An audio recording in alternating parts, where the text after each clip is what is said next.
All right, so I had a very interesting idea for drawing Pomni from the Amazing Digital Circus. Literally watched it today, and by the end of the day, I had this all done. Even the video was all done, so nice and quick, but really complex and interesting idea where I bothered to make a 3D background and slightly animate it just to give it a lot more intrigue than plain old PNG would. It definitely fits the theme of the characters, considering they're all in a digital world with the very kind of simplistic but also highly rendered 3D graphic backgrounds and all that. Yeah, I actually feel like I nailed the pose of her pretty quickly. I didn't really mess with the pose that much. I just kind of ad-libbed it and just kind of adjusted everything a little bit just to make it feel right. And I even managed to use the perspective grid inside.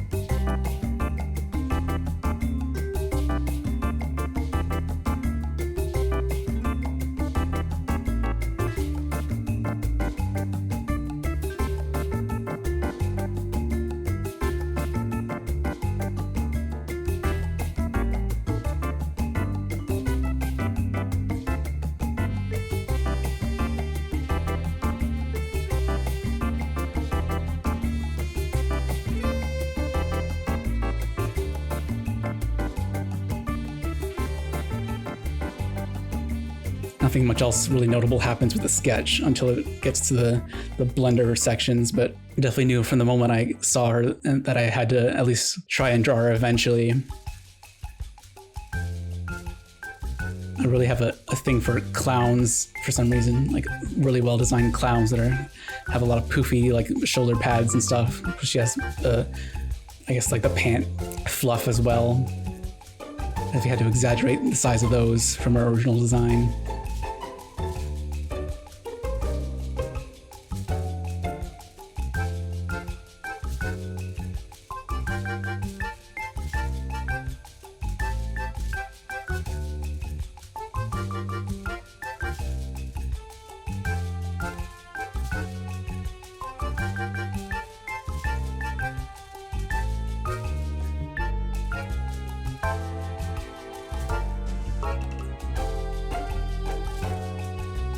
Yeah, now that I got the sketch done, I can port everything into Blender and start working on the background. It's kind of weird because I knew what I was going to do, how I was going to do it, the moment I kind of had the idea to draw her in the first place, but for some reason I floundered around for a while, just kind of messing around with other ways of doing it, which I guess I just didn't even think about remembering. I don't even know what happened. Just a lot of this trial and error here before I actually get something going. There's definitely a lot of trial and error in general, considering I haven't actually done a 3D background in Blender before, at least not for a 2D drawing at least. Yeah, I've used this method before where I actually extrude a curve using an array and a curve modifier. So it kind of duplicates itself along a curve, so you can pull it along the curve and it'll extend itself and bend and do all that stuff. So you can just create a really kind of tube-like structure. I used it to create some buildings for an original scene that I made and I'm currently working on.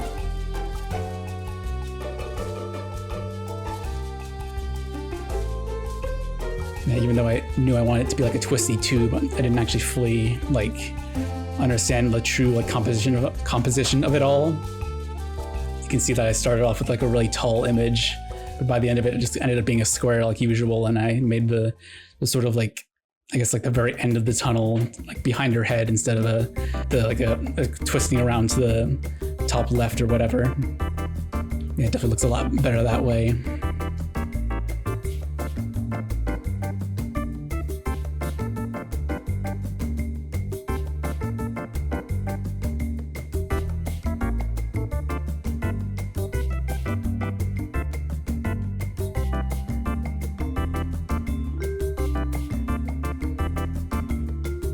Of course, when you get the volume right in Blender, it looks really nice. It's very nice fog that goes into the background.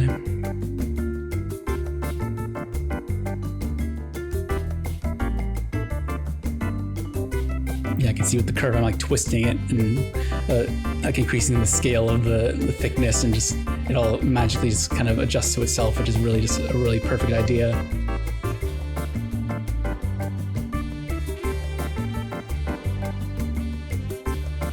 Also, me overcomplicating the structure that I wanted to duplicate along it. It really just needed to be like the most simple structure possible, but I just wanted to put so much stuff in it, or so many like edge loops, I guess. And also the texturing took a while to get right, considering that's because of the extra edge loop that was near the corner. When I got rid of it, everything just seemed to work out, because obviously when you do like a flat plane, it's so much easier to texture things in Blender. It's just literally just porting a flat image onto a flat image. Eventually I just realized that I need to just delete the edges, and then that'll perfectly solve everything.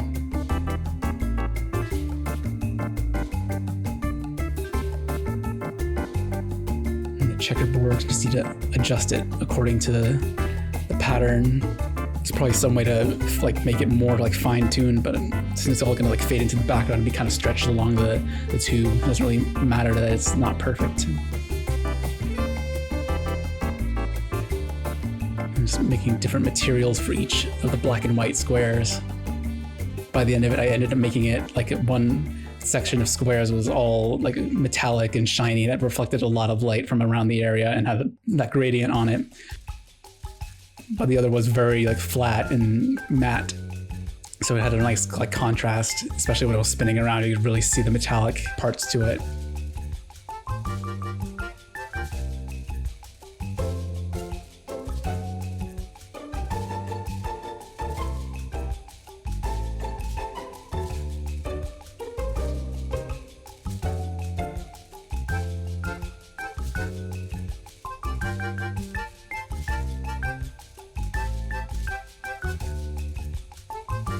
I'm trying to add more like details to the background.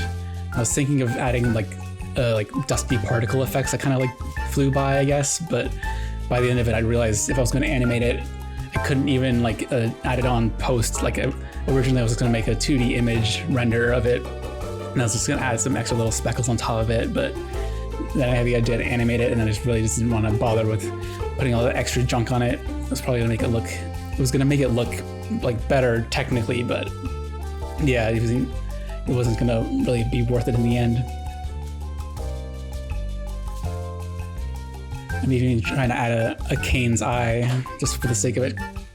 I had to add something into the background to make it feel a little bit better, but yeah, once I decided to animate it, everything kind of clicked into place. I didn't really need to add any extra details.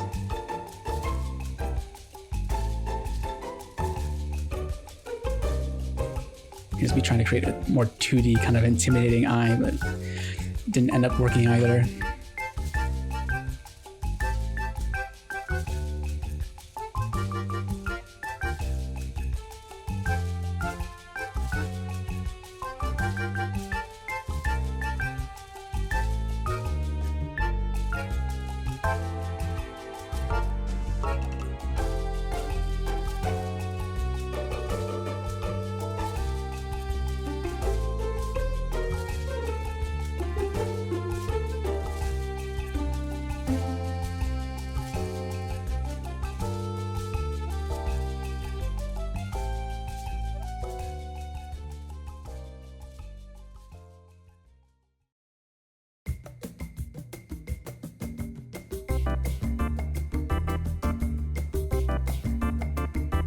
Here's where I realized I can bend her a little bit more to, even though like I was gonna bend the image a little bit to make it not like flat against the camera, definitely having like a slight bend, and like the flat plane is just made it look a little bit more kind of like varied and interesting.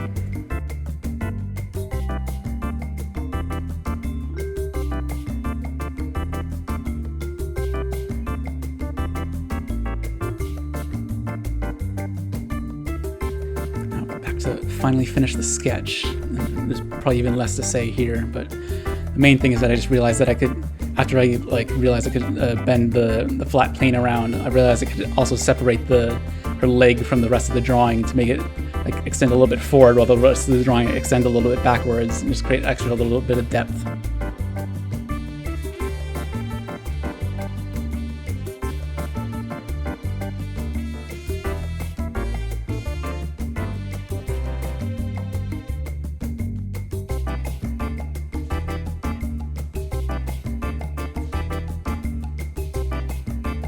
I guess I do sometimes think that I should like downgrade the lines of my like line art, because I feel like sometimes they're a little bit too thick. But even in this case, I was thinking that as I was drawing it, but then by the end of it, I actually really like the end result anyway, so it's just like, doesn't really matter.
I guess one relatively out of character thing for me to do was leave the yellowy kind of like details of her clothing as like a matte kind of rubbery kind of yellow instead of a metallic like gold that I usually do. Pretty much whenever a character has like a kind of a yellow detail on it, I turn it gold just because it looks a lot better. But in her case, she definitely feels like much more of a rubbery kind of yellow character instead.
Definitely normally when I create a character with stripes on them, I always edit the colors of the shading to fit each individual stripe, but I didn't really do it as much here because I felt like the overall shading, like in reality, it'd actually be more like all a unified kind of blue kind of tint.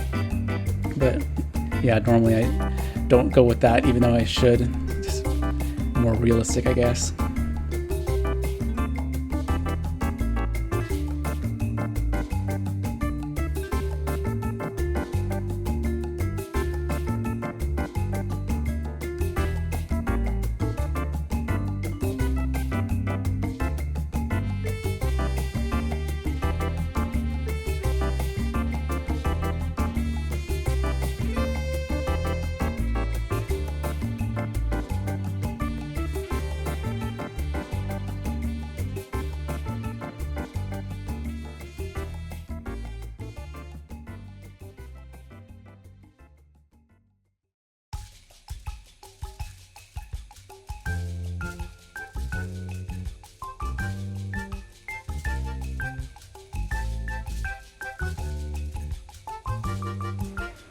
Back to Blender to put everything together.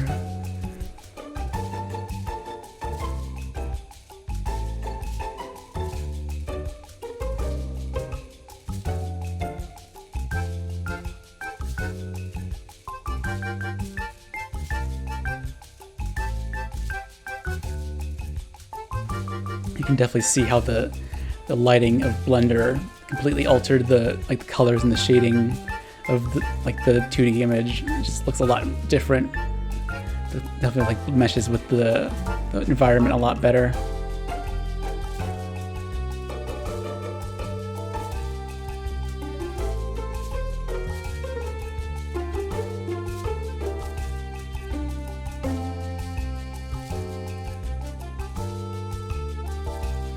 There's me trying to edit the lighting effects just to see, like the rainbow changing effect to make it look extra crazy. Almost like the everything everywhere all at once kind of effect.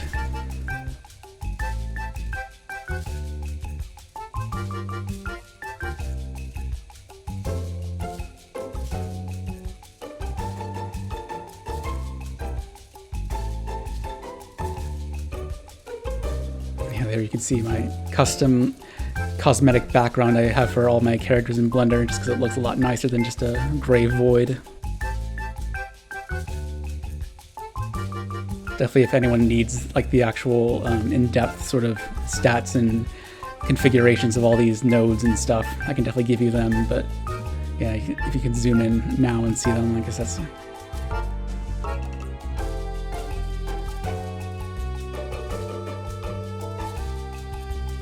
I definitely wanted to add more distortion effects to the whole image, but it was intersecting a little bit too much with her foot, which was kind of messing up the line work. But yeah, since I animated it, I could probably get away with at least a little bit, because then you actually see the what's actually existing in the background without the effects, just because your brain can naturally kind of perceive what's going on. But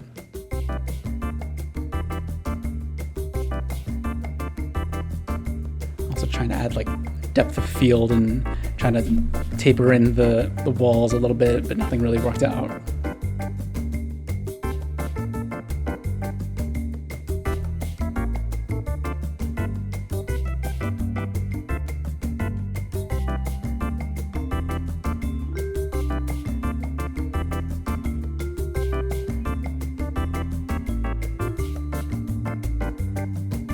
First, I was only planning to do a real tiny bit, but then by the end of it, I was really getting into the twisting effects and all the rhythms of it all.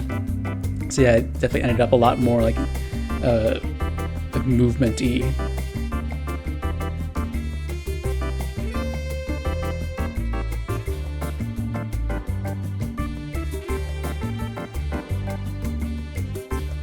Yeah, you can see I'm just creating a keyframe for the twist value of the path. So that means that as it's changing the value, it kind of just, changes along the course. And if you offset some of the vertices of the path, that means it kind of has a really undulating kind of effect that makes it feel a lot more natural and just nicer to the brain.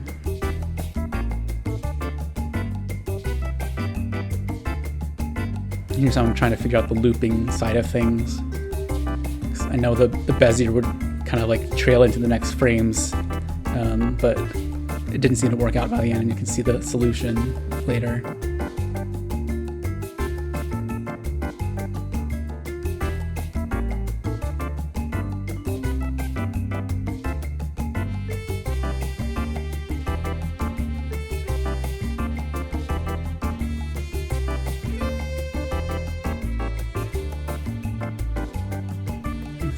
first test render.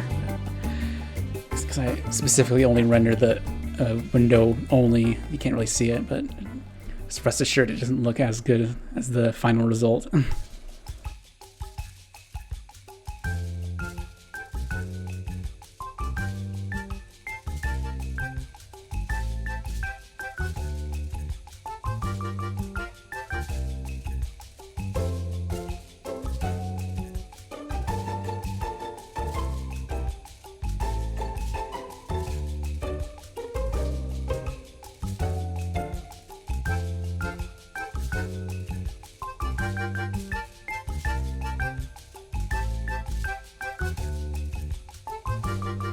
Here you can see the solution I found for getting it to actually look nice when it's looped.